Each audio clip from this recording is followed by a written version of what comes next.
Sorry no, I really have to create a content about this. Ay dumaan kasi sa FYP ko eh, and natawa lang talaga ako. I know that yung pagbabasa sa mga speech, okay lang naman talaga yan.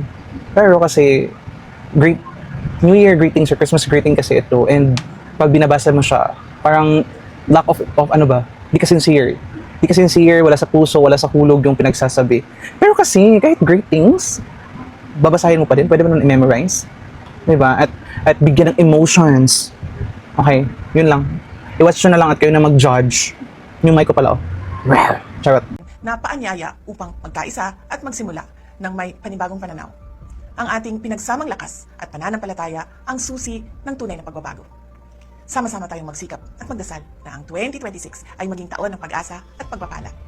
Maligayang bagong taon sa inyong lahat, naway maging mas maliwanag at maunlad ang ating panibagong simula. Mahalin natin ang Pilipinas. Para sa Diyos, sa bayan, at sa bawat pamilyang Pilipino. Syukran.